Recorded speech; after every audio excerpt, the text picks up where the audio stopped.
اعوذ باللہ من الشیطان الرجیم بسم اللہ الرحمن الرحیم ان الذین یحادون اللہ ورسولہ کبتوا کما کبت الذین من قبلہم وقد انزلنا آیات بینات وللکافرین عذاب مہین صدق اللہ العظیم۔ جیسا کہ میں عرض کر چکا ہوں، سورہ حدید میں اللہ تعالیٰ کے لائق دیے ہوئے نظام عدل و قسط کے قیام کو، انبیاء کرام کی بعثت، کتابوں کے نزول اور جو میزان اللہ نے عطا فرمائی ہے اس کا مقصد قرار دیا گیا۔ ظاہر بات ہے کہ اس نظام عدل و قسط کو قائم کرنے کے لیے ایک جد و جہد، ایک سعی کرنی پڑے گی، اور اس میں یقیناً رکاوٹ ڈالی جائے گی ان لوگوں کی طرف سے کہ جو ایک غیر عادلانہ نظام میں مفادات اٹھا رہے ہوں، جن کو کہ کچھ پریولیجز حاصل ہوں۔ مثلا فرض کیجئے کسی معاشرے کے اندر سیاسی ریپریشن ہے، جبر ہے، ظاہر بات ہے وہ ڈکٹیٹر ہیں، کچھ لوگ ہیں کہ جنہوں نے دوسرے لوگوں کو دبایا ہوا ہے، وہ کبھی پسند نہیں کریں گے کہ لوگوں کو ان کے حقوق مل جائیں۔ یا کسی معاشرے کے اندر زیادہ نمایاں چیز جو ہے وہ معاشی استحصال ہے، اکنامک ایکسپلائٹیشن ہے۔ نتیجہ کیا ہوگا کہ ایک طبقہ ہوگا غرباء کا، ہیو ناٹس کا، ایک ہوگا ہیوز کا۔ وہ ہیوز والے جو ہے کبھی نہیں چاہیں گے کہ نظام بدلے، وہ رجسٹ کریں گے ٹوتھ اینڈ نیل۔ لہذا ایک کشاکش، ایک تصادم ناگزیر ہے۔ اس تصادم کے لیے دو گروہ نمایاں ہوتے چلے جائیں گے، ایک جو اللہ کے دین کے پر ایمان رکھنے والے اور جنہوں نے اپنی زندگیوں کو اس کام کے لیے وقف کر دیا ہو کہ اللہ کے دین کو نافذ کریں، دوسرے وہ کہ جو اس کی مخالفت کریں گے۔ اب ان دونوں کی کشاکش اور دونوں کے لیے علیحدہ علیحدہ عنوان ہیں جو تجویز کیے جا رہے ہیں سورہ مجادلہ میں۔ ارشاد ہوا ان الذین یحادون اللہ ورسولہ، یہ یحادون یہ بھی حدید سے ہی بنا ہے، محاددہ باب مفاعلہ، جیسے جوہد سے مجاہدہ تو محاددہ مقاتلہ باب مفاعلہ، یعنی سخت مخالفت، پوری طاقت کے ساتھ مخالفت۔ یقیناً وہ لوگ جو پوری قوت کے ساتھ مخالفت کرنے پر تل گئے ہیں اللہ کی اور اس کے رسول کی، اور ظاہر بات ہے کہ اللہ اور اس کے رسول سے مراد اللہ کا دین ہے۔ اللہ تعالیٰ کی ایک تکوینی حکومت تو پوری دنیا میں ویسے ہی قائم ہے، اللہ کی کوئی کیا مخالفت کرے گا؟ اللہ کے رسول صلی اللہ علیہ وسلم سے بھی ذاتی پرخاش کسی کو کچھ نہیں تھی، کوئی ذاتی چپکلش نہیں تھی، جیسا کہ سورہ انعام میں ہم نے پڑھا ہے وَلَٰكِنَّ الظَّالِمِينَ بِآيَاتِ اللَّهِ يَجْحَدُونَ، یہ تو اللہ کی آیات کا انکار کر رہے ہیں۔ اے نبی جنگ آپ سے نہیں ہے ان کی، وہ تو ہمارے دین سے ہے۔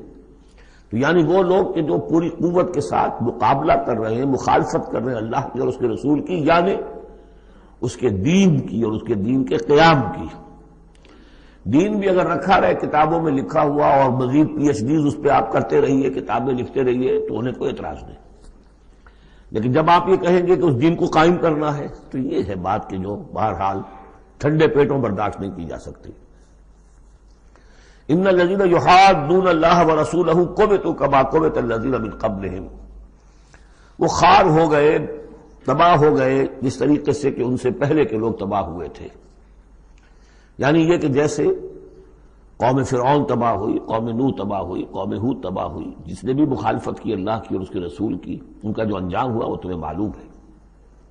وقد انزلنا آیات بینات، اور ہم اتار چکے ہیں روشن آیات، یعنی مکی صورتوں میں یہ سارے واقعات آ چکے ہیں۔ بڑی بڑی قومیں جو تم سے کہیں بڑھ کر، اے قریش اور اے عرب کے مشرکوں، تم سے کہیں بڑھ کر زیادہ طاقتور تھے، ان کو ہم نے ہلاک کیا۔ وللکافرین عذاب مہین، یہ تو دنیاوی عذاب تھا جو ان پر آیا، ابھی ان کے لیے عذاب مہین جو ہے ذلت والا عذاب آخرت کے اندر ہے۔ یوم یبعثہم اللہ جمیعا فینبئہم بما عملوا، جس دن کہ اللہ تعالیٰ ان سب کو اٹھائے گا بعث بعد الموت، اور پھر انہیں جتلا دے گا جو انہوں نے عمل کیے تھے۔ احصاہ اللہ ونسوہ، اللہ نے تو ان کو محفوظ رکھا ہوا تھا، ان کا ریکارڈ تھا، ایک ایک عمل ان کا جو ہے وہاں پر موجود تھا۔ وَنَسُوا، وہ بھول بھی چکے تھے کہ انہوں نے کیا کیا زیادتیاں کی ہیں، کیا کیا حرام خوریاں کی ہیں، وہ تو بھول چکے تھے۔ واللہ علی کل شیء شہید، اور اللہ تعالیٰ تو ہر چیز پر گواہ ہے، خود نگران ہے۔ الم تر ان اللہ یعلم ما فی السماوات و ما فی الارض، کیا تم نہیں دیکھتے کہ اللہ تعالیٰ تو جانتا ہے جو کچھ بھی ہے آسمانوں میں اور جو کچھ بھی ہے زمین میں۔ ما یکون من نجوا ثلاثۃ الا هو رابعهم، نہیں ہوتے کبھی بھی تین آدمی سرگوشیاں کرتے ہوئے مگر یہ کہ ان کا چوتھا اللہ ہوتا ہے۔ جماعتی زندگی میں ایک بڑا فتنہ پیدا ہو جاتا ہے کہ گروپ بندی ہو جائے، اور پھر وہ گروپس جو ہیں خفیہ جو ہے چیبے گوئیاں شروع کر دیں۔ ایک جماعت ہے، اس جماعت میں ظاہر بات ہے اختلاف رائے بھی ہو سکتا ہے، لیکن اختلاف رائے کے لیے جو فورم ہے جہاں اختلاف رائے کا اظہار ہونا چاہیے وہاں اختلاف کیا جائے، اس کے قواعد و ضوابط کو ملحوظ رکھتے ہوئے۔ اس کی بجائے پرورٹڈ ذہنیت جو ہوتی ہے، تخریبی ذہنیت ہوتی ہے، وہ یہ ہے کہ اپنی ایک علیحدہ سی لابی بنا کر اور اپنے ہی مشورے کر رہے ہیں، گفتگویں کر رہے ہیں، تاکہ اپنے خیال میں تو اور پختہ سے پختہ ہوتے چلے جائیں۔ اگر عام ڈائیلاگ ہو تو اس میں تو پورا موقع ہوتا ہے کہ آج آپ کو کوئی خیال آیا ہے لیکن کل آپ کو اس کی غلطی آپ پر واضح ہو جائے، اور جو دوسرا خیال ہے آپ اس کے قائل ہو جائے کہ نہیں وہ بات واقعی میری سمجھ میں نہیں آئی تھی، اب سمجھ میں آ گئی ہے۔ لیکن اگر اس کی بجائے اوپن ڈائیلاگ کی بجائے اگر یہ خفیہ سرگوشیاں شروع ہو جائیں تو یہ گویا کہ پھر اس جماعت کے لیے یہ ایک بہت بڑا یوں سمجھیے کہ سم میں قاتل ہے، زہر ہے، مہلک زہر ہے۔ تو اس کا ذکر ہو رہا ہے۔ ما یکون من نجوا ثلاثۃ، جب کئی علیحدگی میں اور خفیہ مشورے کرتے ہیں تین افراد، الا هو رابعهم، اللہ تعالیٰ ان کے ساتھ موجود ہوتا ہے چوتھا، ولا خمسۃ الا هو سادسهم، نہیں ہوتے کوئی پانچ مگر یہ کہ ہوتا ہے اللہ چھٹا، ولا ادنی من ذلک، ادنا کیا ہوگا، دو ہوں گے ثلاثہ سے نیچے تو ان کے ساتھ تیسرا اللہ ہے، ولا اکثر، اس سے زائد ہو تب بھی اگر وہ خفیہ میٹنگز ہو رہی ہیں اور خفیہ سرگوشیاں ہو رہی ہیں تو اللہ تو ان کے ساتھ ہے، ہوا معہم اینما کانوا، یہ وہی الفاظ آ گئے جو سورہ حدید میں بھی آئے تھے، ہوا معکم اینما کنتم، اللہ ہوا معہم اینما کانوا، وہ تو موجود ہوتا ہے ان کے ساتھ جہاں کہیں بھی ہوں۔ ثم ینبئہم بما عملوا، پھر ان کو بتا دے گا، جتلا دے گا جو کچھ کہ انہوں نے عمل کیا تھا قیامت کے دن۔ ان اللہ بکل شیء علیم، یقینا اللہ ہر چیز کا علم رکھتا ہے۔ الم تر الی الذین نہوا عن النجوی، کیا تم نے دیکھا نہیں کہ وہ لوگ کہ جنہیں منع کیا گیا تھا نجوا سے؟ یہ آیت جو ہے سورہ نساء میں آ چکی ہے، آیت نمبر 114، لا خیر فی کثیر من نجواہم۔ اب اس سے ثابت ہو گیا کہ یہ سورہ مجادلہ اس کے بعد نازل ہو رہی ہے، اس لیے کہ اس کے بارے میں اشارہ کیا جا رہا ہے کہ ان کو منع کیا گیا تھا نجوا سے۔ ثم یعودون لما نہوا عنہ، پھر بھی وہ اعادہ کر رہے ہیں، دوبارہ اسی شے کا ارتکاب کر رہے ہیں جس سے وہ روکے گئے تھے۔ یہ منافقین تھے کہ جو سرگوشیاں کرتے تھے، علیحدہ جا کر باتیں کرتے تھے، اسکیمیں بناتے تھے، کبھی وہ جن کے ساتھ ان کے دوستانہ تعلقات تھے یہود میں سے ان کے پاس جاتے تھے، کبھی آپس میں میٹنگیں کرتے تھے۔ وَيَتَنَاجَوْنَ بِالْإِثْمِ وَالْعُدْوَانِ وَمَعْصِيَةِ الرَّسُولِ، اور وہ جو سرگوشیاں کرتے ہیں وہ گناہ کے بعد کی کرتے ہیں، زیادتیوں کی کرتے ہیں، اور رسول کی معصیت، رسول کی نافرمانی۔ یہ سورہ نساء جب ہم پڑھ رہے تھے تو میں نے آپ سے عرض کیا تھا، یاد ہوگا کہ منافقین پر بہت شاذ گزرتا تھا کہ ہم رسول کی اطاعت کریں، ہم اللہ کو مانیں گے، اللہ کی کتاب میں جو بات آ جائے گی اس پہ عمل کریں گے، لیکن یہ کیا ضروری ہے، یہ تو ہماری طرح کے ایک انسان ہے۔ پھر ہم سورہ قتال میں دیکھ چکے ہیں کہ انہوں نے از خود ایک مہم جوئی شروع کر دی ہے، کیا ضرورت تھی یہ چھیڑ چھاڑ کیوں کی قریش کے ساتھ، کیوں جنگوں کا سلسلہ شروع کیا جس کے لیے کہ یہ مصیبت جو ہے بڑھتی چلی گئی۔ لہذا ان کے اوپر جو شاق گزر رہا تھا وہ تھا رسول کی اطاعت ومعصیت الرسول، رسول کی نافرمانی۔ وَإِذَا جَاءُوكَ حَيَّوْكَ بِمَا لَمْ يُحَيِّكَ بِهِ اللَّهُ، اور جب وہ آپ کے پاس آتے ہیں تو آپ کو دعا وہ دیتے ہیں کہ جو اللہ نے آپ کو نہیں دی ہے۔